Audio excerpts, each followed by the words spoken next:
নমস্কার বন্ধুরা, মৌসুমীর ঘরকন্যা আর একটি নতুন ধরনের রেসিপিতে আপনাদের স্বাগত। আজ একটি সুন্দর রেসিপি নিয়ে চলে এসেছি বন্ধুরা। আজ বেগুন দিয়ে একটা সুন্দর রেসিপি তৈরি করে দেখাবো। তার জন্য এই যে একটা বেগুন নিয়ে নিয়েছি। বেগুনটা কেটে নেব। বেগুনটা যে কোনোভাবেই আপনারা কাটতে পারেন, গোল চৌকো। আমি এইভাবেই কেটে নিচ্ছি।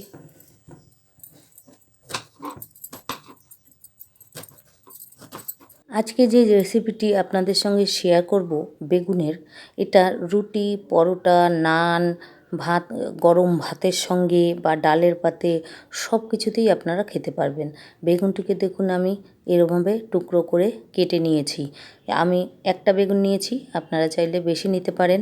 তো আমাদের ঘরে খাওয়ার লোকজন কম আছে। আর এবার একটা পাত্রে বেগুনগুলো জল দিয়ে ভিজিয়ে তার মধ্যে অল্প নুন দিয়ে ভালো করে একটু নাড়িয়ে চাড়িয়ে আমি ঢেকে রেখে দেবো। বেগুনের থেকে একটু মানে একটা কষ বেরোয় কালো কালো রঙের, সেটা বেরিয়ে যাবে। আর ওদিকে আমি ফ্রাইং প্যান বসিয়ে গরম হওয়ার পরে একটু সাদা তেল দিয়ে দেবো। এই দেখুন কালো কালো কেমন জল বেরিয়েছে। বেগুনগুলো জলের থেকে তুলে আমি ছেঁকে নিয়েছি। আর ফ্রাইং প্যানে দেখুন আমি প্রথমে এই রেসিপিটা সর্ষের তেল দিয়ে করলেই ভালো হয়। তো আমি একটু প্রথমে বেগুনগুলো আমি ভাজবো, যে তার জন্য একটু সাদা তেল দিয়ে দিলাম। সাদা তেল দেওয়ার পরে একটু হলুদ গুঁড়ো দিয়ে দিয়েছি। আমি রান্নার শুরুতেই তেলের মধ্যে হলুদ গুঁড়ো দিয়ে মাখিয়ে নিই, কারণ তাহলে ছেটাছেটি করে না আমার মনে হয়। তো দেখুন তেল গরম হয়ে গেছে। এবার বেগুনের টুকরোগুলো দিয়ে আমি হালকা আঁচে একটু ভেজে নেব, কারণ বেগুনগুলো কিন্তু খুব কড়া ভাজা যাবে না। আলতো করে একটু ভেজে নিতে হবে, যাতে কাঁচা ভাবটা চলে যায়। তো আমি দেখুন এইভাবে একটু নাড়িয়ে চাড়িয়ে নিচ্ছি। তো আপনারা চাইলে, আর বেগুনটা এত ভালো, একটুও দানা নেই, একদম কচি বেগুন। আর ওদিকে বেগুনটা ভাজা হচ্ছে হালকা আছে। আর এখানে আমি বড় সাইজের একটা পেঁয়াজ নিয়ে নিয়েছি। পেঁয়াজটাকে বড় বড় করে টুকরো করে কেটে নিচ্ছি, কারণ হচ্ছে পেঁয়াজ আপনারা বেশি চাইলে বেশিও দিতে পারেন। আর নিয়েছি একটা টমেটো। আমার একটু ঠান্ডার দোষ আছে, তার জন্য একটু কম টমেটো দিলাম। আপনারা 2-3টে টমেটো দেবেন। এই রেসিপিটা একটু টক ঝাল মিষ্টি হয়, বেশ ভালো লাগে। আর ঝালও কম খাই, তার জন্য একটা কাঁচা লঙ্কা নিলাম। এই মুহূর্তে দেখুন বেগুনের এক পাশটা ভাজা হয়ে গেছে। অল্প তেলে ভাজছি তো, তার জন্য একটু নাড়িয়ে দিলাম। এবার চপার মেশিন নিয়ে ওই যে কেটে রেখেছি, এখানে কিন্তু আদা দেওয়া হয় না, পেঁয়াজ, টমেটো, কাঁচা লঙ্কা দিয়েছি। আর কিছু রসুন নিয়ে আমি হালকা উষ্ণ গরম জলে দিয়ে ভিজিয়ে রেখেছিলাম। উষ্ণ গরম জলে রসুন ভিজিয়ে রাখলে কিছুক্ষণ পর গিয়ে হাত দিয়ে একটু কষলেবেন, সমস্ত খোসা উঠে যাবে। এই যে আমার চপার মেশিনের মধ্যে দিয়ে আমি সমস্ত মশলাগুলো আর কি চপ করে নিলাম। দেখুন কত সুন্দর চপ হয়েছে। এবার চলে এসেছি গ্যাসের দিকে। এই বেগুনগুলো আমার দেখুন হালকা করে ভাজা হয়ে গেছে। আমি আগেই বলেছি কড়া ভাজতে হবে না, তার জন্য অল্প তেল দিয়ে আমি বেগুনগুলো ভেজে একটা পাত্রে তুলে নিলাম। এবার আর ওই ফ্রাইং প্যানেই এবার আমি সর্ষের তেল দিয়ে দেবো। আমি শুরুতেই বলেছি রেসিপিটা আপনারা সর্ষের তেল দিয়ে করবেন, তাহলে কিন্তু অসাধারণ লাগবে খেতে। আবার একটু তেলের মধ্যে হলুদ দিয়ে দিলাম, সেই একই জিনিস, ছেটাছেটি যাতে না করে।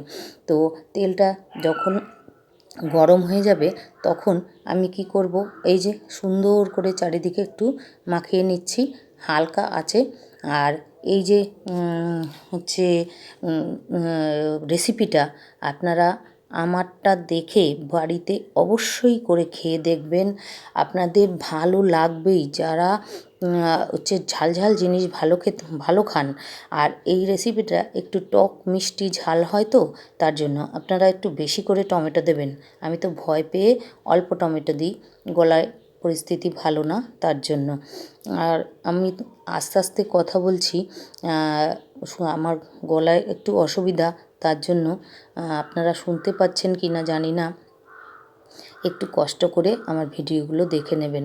আমি ভয়েস দিতে খুবই কষ্ট হচ্ছে, আমার তো কোল্ড অ্যালার্জি। মাঝে মধ্যে ঠান্ডা লেগে এমন অবস্থা হয়, বিছানায় শুয়ে পড়ি, কথা বলার অবস্থা থাকে না, কথা বললেই গলায় আরও কষ্ট। তখন এরপরে দেখুন ওই চপ করা সমস্তগুলো দিয়ে আমি হালকা আঁচে মানে ভেজে নিচ্ছি। ভেজে নিয়ে তার মধ্যে প্রথমে কিন্তু নুন দেওয়া যাবে না, তাহলে পেঁয়াজগুলো নরম হয়ে যাবে। শেষের দিকে আমি একটু নুন দিয়েছি, নুন দিয়ে নাড়িয়ে চাড়িয়ে তারপরে গোলমরিচের গুঁড়ো দিয়েছি। এই গোলমরিচের গুঁড়ো, চিলি ফ্লেক্স আমি কিন্তু বাড়িতেই তৈরি করে নিই। এখন বাইরে গোলমরিচের গুঁড়ো প্রচণ্ড দাম, ওর থেকে গোলমরিচ কিনে এনে আপনি বাড়িতে তৈরি করে নেবেন গুঁড়ো। এই যে চিলি ফ্লেক্স দিলাম, এই চিলি ফ্লেক্সও আমি বাড়িতে তৈরি করে নিয়েছি। এবার সব দিয়ে আর কাঁচা লঙ্কা দিয়েছি, আর হচ্ছে আপনারা লঙ্কার গুঁড়ো দেবেন। একটু ঝাল ঝাল হবে, টক টক হবে, মিষ্টি মিষ্টি হবে, দারুণ লাগবে খেতে। এবার দিয়ে দিচ্ছি জিরের গুঁড়ো, এখানে ধনের গুঁড়ো না দিলেও হবে। আর একটু কসুরি মেথি দিয়ে দিয়েছি। কসুরি মেথিটা অপশনাল, আপনাদের থাকলে দেবেন, না থাকলে না দেবেন। আপনারা ধনে পাতাও দিতে পারেন, তবে ধনে পাতাটা এখন দেবেন না, ধনে পাতাটা নামানোর আগে দেবেন। তো সব দিয়ে আমি মশলাটা সুন্দর করে কষিয়ে নিয়েছি হালকা আছে। এবার ভেজে রাখা বেগুনগুলো এর মধ্যে দিয়ে দিলাম। এবার বেগুনের সঙ্গে মশলাগুলো সুন্দর করে আমি নাড়িয়ে চাড়িয়ে মাখিয়ে নেব। আর বেগুনটা একদম কিন্তু নাড়তে নাড়তে গলে যাবে। বেগুনগুলোকে, এই যে বেগুনগুলো বলেছিলাম না, যেরকম খুশি কেটে নেবেন, কারণ বেগুনগুলোকে দিয়ে এইভাবে দিয়ে হাতা পিস দিয়ে গলিয়ে দিতে হবে, তাহলে এই জিনিসটা খেতে দারুণ লাগবে। এই জিনিসটা রুটি, লুচি, পরোটা, নান, ভাত, যে কোনো কিছুর সঙ্গে দারুণ লাগে খেতে। একবার করে খেয়ে দেখবেন, খুব মানে 10 মিনিটের মধ্যে তৈরি হয়ে যাবে, আর খেতেও দুর্দান্ত লাগবে। বাড়িতে কেউ আসলে তাকেও করে খাওয়াবেন, সে আপনার প্রশংসাই করবে। আর ঘরের লোকজন তো, আর আমি তো অল্প করে করছি, কারণ আমাদের খাওয়ার লোক কম। আর বেশি হলে আমি তো আমার মেয়ের বাড়ি পাঠিয়ে দিই, তো রাতের বেলা করছি, তো ওই জন্য অল্প করে করছি। তারপরে কালকে শনিবার, কালকে নিরামিষ, কালকে আর এগুলো কিচ্ছু খাওয়া যাবে না, সব ধুয়ে মুছে আবার নতুন করে রান্না করতে হবে নিরামিষ। তার জন্য অল্প করলাম। দেখুন তেল তো সামান্য দিয়েছিলাম, আর এই যে নাড়াচ্ছি, নাড়াতে নাড়াতে বেগুন ভাজার সময় বেগুনে যে তেলটা টেনে নিয়েছে, সেইটা এখন আস্তে আস্তে বেরোচ্ছে। দেখুন, আর আপনারা যারা মিষ্টি খেতে, মানে সবজিতে মিষ্টি খেতে ভালোবাসেন, তারা অল্প করে মিষ্টি দেবেন। আমিও দেব অল্প, আমাদের তো মিষ্টি দেওয়াই বারণ। এই যে অল্প একটু বাতাসের গুঁড়ো দিয়ে দিলাম।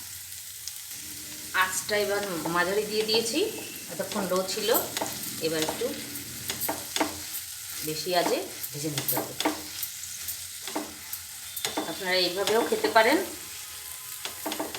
আবার আরেকটু টানিয়েও নিতে পারেন। আমি আরেকটু টানিয়ে নেব। দেখুন আমার সুন্দর করে রেডি হয়ে গেছে বেগুনের রেসিপি, বেগুনের চটপটা রেসিপি একটা। বেগুন যদি এভাবে, বেগুন তো সবাই অনেকে অনেক রকমভাবে খায়, একবার আমার মতো করে আপনারা বেগুন খেয়ে দেখুন, আবার খেতে চাইবেন। এবার শেষে একটু গরম মশলার গুঁড়ো দেবো, এটা আপনারা দিতেও পারেন, নাও দিতে পারেন। অসাধারণ লাগে খেতে। আমি কিন্তু প্রায় এই জিনিসটা করি রাতের দিকে রুটি দিয়ে খাওয়ার জন্য বা ডালের পাতে খাওয়ার জন্য। তো দেখুন রেডি, আমি গ্যাসটা অফ করে দিলাম। কেমন হলো আমার বেগুনের চটপটা একটি রেসিপি, এর আগে খেয়েছেন কি না জানাবেন। আর নতুন বন্ধু, পুরনো বন্ধু সকলকে অসংখ্য ধন্যবাদ এতক্ষণ ধৈর্য সহকারে ভিডিওটি দেখার জন্য। আর নতুন বন্ধুরা আমার পাশে থেকো, আমিও তোমাদের পাশে থাকবো। আর ফেসবুক থেকে যারা আমার চ্যানেলটি দেখতে পাচ্ছ, তারা আমার মৌসুমী ঘরকন্যার চ্যানেলটিকে ফলো করে আমার পাশে থাকবে, আমিও তোমাদের পাশে থাকবো। এবার ঠান্ডা হবে, তারপরে একটা পাত্রে সার্ভ করে দেবো। অনেক সময় কড়াই থেকে নামানো হয় না, কারণ আর একটা পাত্র এঁটো করব, তার জন্য ওই কড়াই বা ফ্রাইং প্যানেই রেখে দিই, একবারে খাওয়ার সময় খাওয়ার পাতে নিয়ে নিই। দেখুন আমি ভাতের উপরে নিয়ে নিয়েছি, আর পাত্রতে বেড়ে দেখালাম না, আমার আর কিচ্ছু লাগবে না। অনেকের আছে ডাল দিয়ে মেখে এটা দিয়ে খাবে, কিন্তু রসালো জিনিসটা আছে, এইটা দিয়ে খেতে অসাধারণ লাগবে, দারুণ লাগবে খেতে।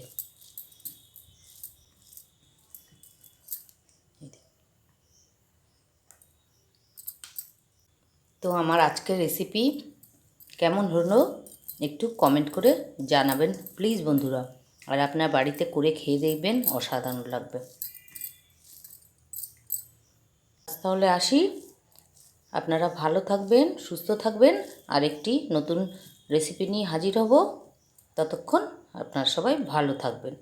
টাটা।